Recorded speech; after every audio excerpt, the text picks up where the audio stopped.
So I will be selling this later for $5 a view, and Okay. you've all agreed to it up front. So all right, we started with this all NVMe server, and I really love it. It's a 3350. I believe it's a Dell chassis. It holds 4 drives in it. It's rock solid. It's hyper fast. It's good. And the one thing that we took away was like, how do we future proof this even more? And how do we give an even more screaming deal? And there's a net benefit that comes out of this, right?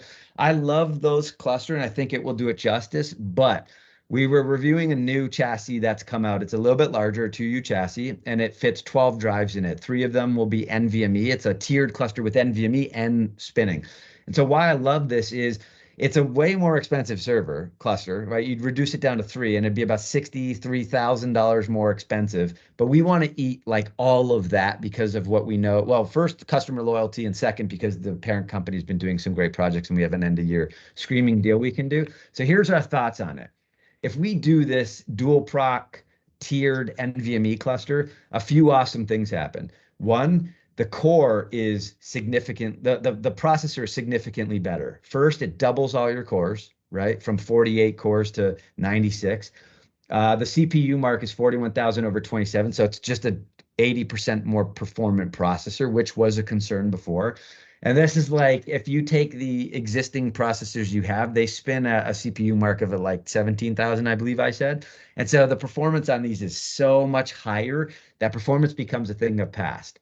But also, not only could we run your critical 11 applications on the cluster, we can move every single application into this cluster and reserve your existing 5 as a dedicated DR, a test dev lab, and whatever else you want. So there's still value to extract out of that. Or you can continue to run some workloads over there. It's totally cool, right? Keep it in the same data center, move it, whatever you want to do.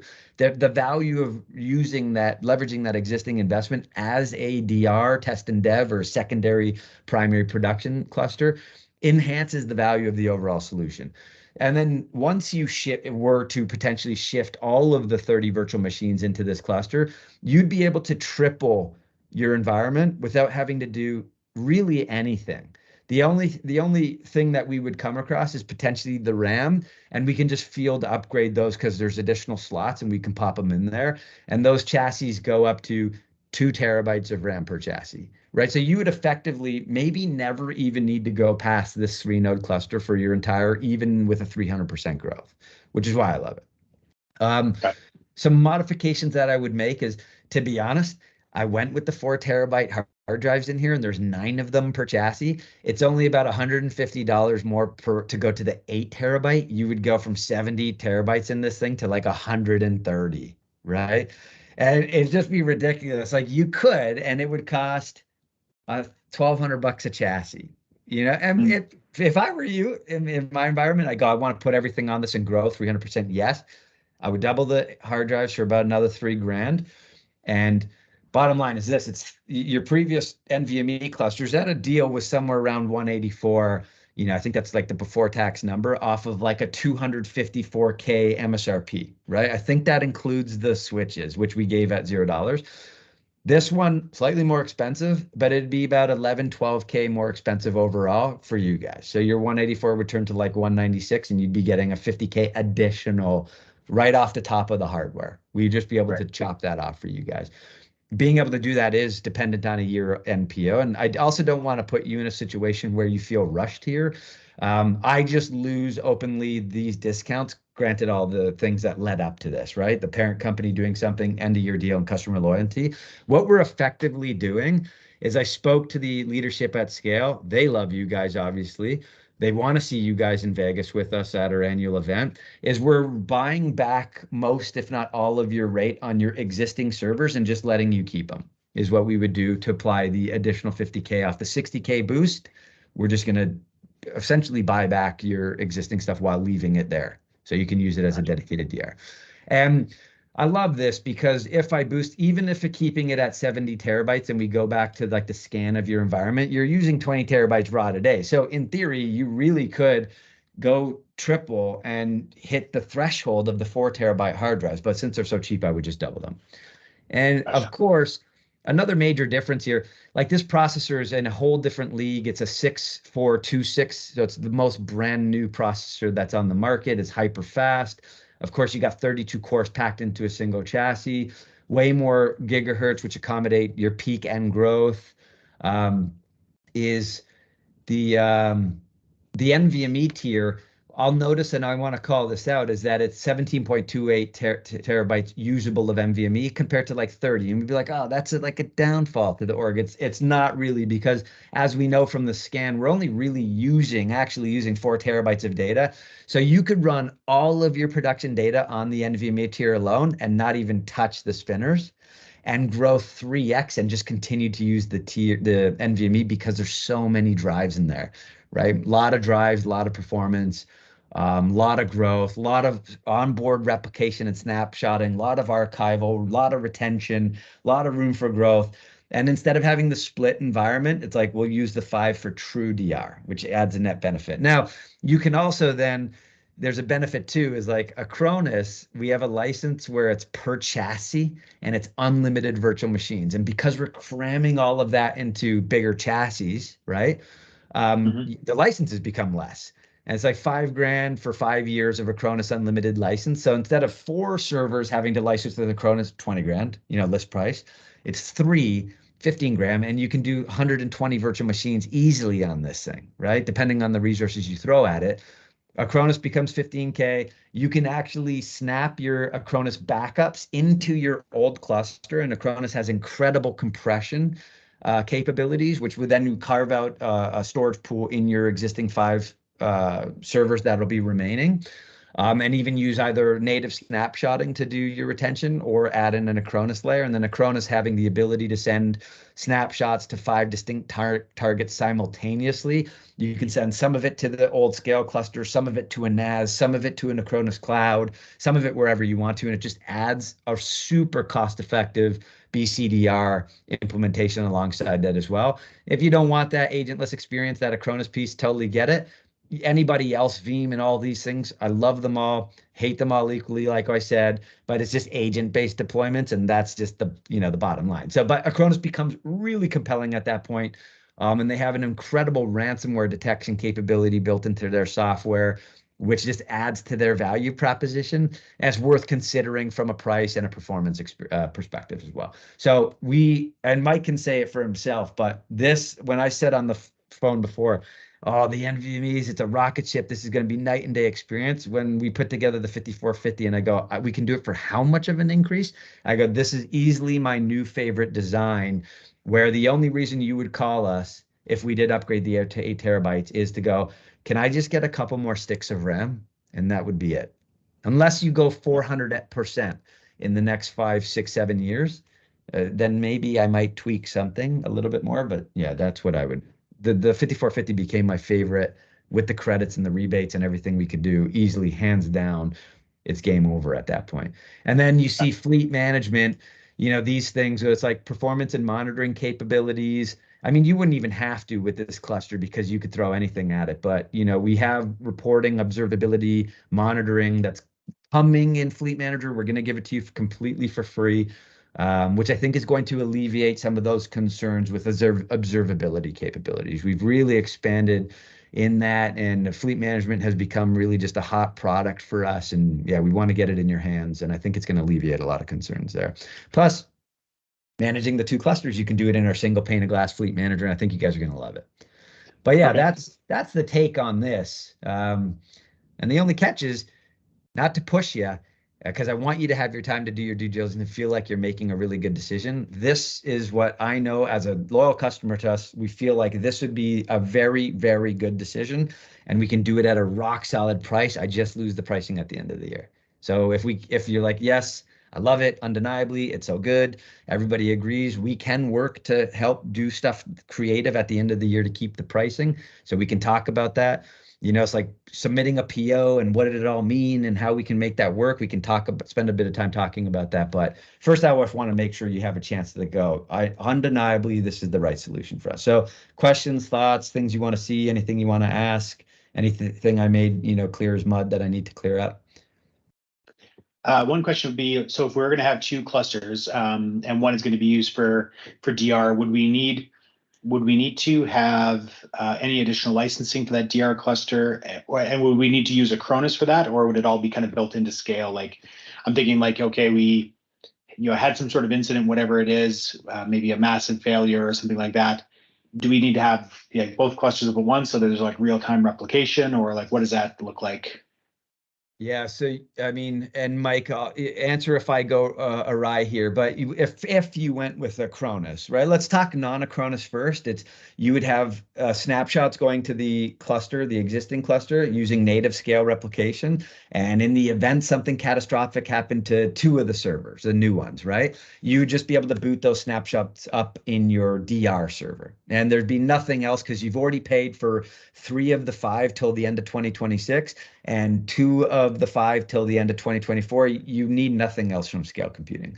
If you did go with Acronis, it adds an additional layer of backup, like backup archival, and the compression is amazing. So for example, on the existing cluster, which is this guy here, maybe you carve out of the 32 terabytes usable a 8 terabyte backup, like NAS-like storage pool, and you do long-term archival with Acronis on there. In the event that you want to pull from that pool, you can actually do an instant VM conversion from Acronis, either back into scale computing or into a cloud on Hyper-V or into a VMware box. You can do disparate hypervisor instant restore is what it's called. So you have the native snapshots, instant recovery, and you have the archival with Acronis if you go down that path. And there's so much to talk and share about Acronis's capabilities, but hopefully that answered it. It's instantaneous. You need nothing new except if you bought Acronis 3 server licenses from us. Gotcha. Yeah, and then I think we even throw in a free set of licenses. So if somebody went in there, a disgruntled employee that had a key and poured water all over the 3 new nodes, Acronis licenses, I think they poured over to the existing servers, and we give you free ones to load into the remaining surviving DR hosts, so you can replicate back as well if you need to, right? So there's a lot to go through with that, but we really set it up for just hyper cyber disaster recovery resiliency. Gotcha. Okay. So I guess the only other thing would be around the pricing, and the only reason for that is that our VP of Finance is going on holidays right away. But even with that, most of our capital budget requests, especially of this size, they usually go to our president and our general managers. There's 4 of them, and I think that with the mix of them being gone, the likelihood of me being able to get them together, get it approved, and get an approved PO prior to end of year would probably be pretty tough. So I guess knowing that, it would be good to know, like, I think like I can start this process, but I would need to know what we're actually going to be looking at here before I could take it forward and put it, because if I say, okay, well, here's a deal, but we need to rush through it, which we would have to, they're probably going to say, look, for a decision this size, we're not going to rush anything, just deal with it that way. So I'd say if you can go back to your leadership, figure out what pricing is going to be offered to us, assuming that we get this all approved, settled in January, because we want to get the order going as soon as we can. If we can give us whatever that pricing is going to be, that's what I can take forward to the leadership team, and we can go from there. Okay. Any thoughts or questions on our side? So if I may, Rob, what I want to make sure doesn't happen is the price jumps 1.5x or more, if that, considering the discounts that are applied for end of year. So Jacob, if I'm not mistaken, there was a solution that we would be able to honor the current pricing that you're getting access to, that we're both getting access to, if we were to get some sort of verbiage or commitment in an email that this could happen by a certain date in January. Jacob, did you want to take us through that and see if that works for you, Rob? January 9. Yeah. Oh, 2029. Okay. So Rob, you okay? No, January 9. Sorry. You okay if we extend this by 3 minutes here, 3 to 5 minutes, everybody? The chat? Yeah. Okay. Yeah. All right. So, so this is, I got to be very vulnerable and honest with you right now. So the $317,000 MSRP there, it's about $125K discount. I don't have approval on that. And I have to go to the CRO, and I feel like I can, granted some of the things. So I wouldn't take this to them because we just don't do this, right? So it'll be like I go to them and I go, they're in. But then if I go and ask them for the discount, it's not a good look for me, right? So it's like at the end of the year, if you go, this is the right solution, it's going to be gone at the end. If there's no commitment before the end of the year, I'll just have to requote it. I don't know what that's going to look like in January. All these vendors now with Broadcom's acquisition of VMware, Broadcom has a plan of jacking up the prices. And once they do, all vendors raise their prices because it's your chance as a vendor. So no matter who gives a quote, it's going to change in January. I don't know what it's going to look like. I'd be guessing. But I can tell you right now, the 184 that you saw from Andre, it's the B196, which is a 12K increase for 63K more of stuff. And I know that I can make that happen. So what we would need is if you go, we want it, right? We know that you guys are the right partner for the central data center. We love the technology, potentially even for the edge in the future. Get me an official quote. And then you would be able to like sign Softchoice's quote. We have verbiage. I think we've done this with you guys before where we go, hey, Rob, just respond with I agree. If the intention is to submit, get approval and submit this before January 9th, we'll be able to pump it into our system, lock it with all 2023 orders. And then we just get the PO and officially process like the order before, like as soon as the PO comes in January 9th. But that's like the only mechanism I have to do an end of year deal like this. Otherwise, I just wait till January and we can revisit that. And then if I can just add to that, Rob, the other side of that from the Softchoice side is that this hardware wouldn't ship for at least, I believe, eight to 10 weeks.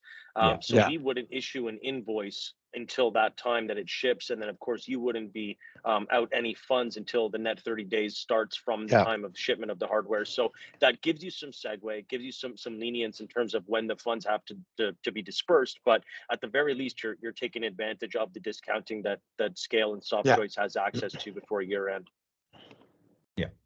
So it doesn't much access to the funds. That's the issue. Is more just approval. So I think whenever we could pay now or we could pay later, it wouldn't matter too much for us. It's just the approval process. Okay, well, I think then what we should do is just get these executable quotes in front of you, and perhaps we can try to start that process of getting the approvals. Because, what I don't want to, well, first of all, Jacob, would you even know what the price would be come mid-January? Like, would we even be able to get an estimate of what that price would look like and what the jump in cost would be to Rob? I could guess, but I'd have to, like, honestly, if you were like, I'm not comfortable to make a decision, it's like just put everybody on like the delay and go, let's requote it in January. Of course, everybody's going to put their best foot forward, but everybody gets hit with a price increase, and that just changes things. So it'd be, I'd go, why don't we start at list again, leave it there, and then let's work in January for Q1 discussions and see how everything sort of shakes out. But if we're nearly there and the team's like, I'm down, Scale's perfect, as long as we're there, if that's not the objection, then we can get creative to help you buy some time, get us to lock things in, buy some time for the approval. That's no problem. So let's do this. So I guess Softchoice team, if you guys can get me an official quote that I can say, okay, this is everything, taxes in, this is the whole thing that we're committing to. I can see if my CFO is available for discussion, if he would feel like he can make the call, or if he wants to bring in more people. He is here till Friday, so I've got the rest of the afternoon and tomorrow to try to do that. I meet with Raheel and Naomi, let's go over that, and if we see like the end dollar figure for both solutions, then we can kind of work from there and see what we can do. Yeah, that makes perfect sense. I do think that's probably the best approach here, given the discounting. So let's Andre, you and I go back to the table here and pull up an executable quote. We'll send that over to you, Rob, along with the recorded meeting, just in case Naomi wants to see. And of course, if any questions come up later this evening, just shoot us an email or a call, and we'll be here to help. Would you think, Jacob, that I will be able to tailor that quote today? Yeah, I'm gonna go just as fast as Rob said that he needs it. I'm going to drop everything and just get some work done here. So I should be able to get something in everybody's hands immediately. So let me get to work on that. Rob, we'll get together here and get something in your hands, and we'll go from there. Okay. Sounds good. All right, thanks, sir. Awesome. Yeah, thanks guys. Thanks everyone. Rob, great seeing you again. Thanks for your time. Yeah, likewise. Thanks. Bye, Raheel. Everybody. Thank you. See you guys. Bye.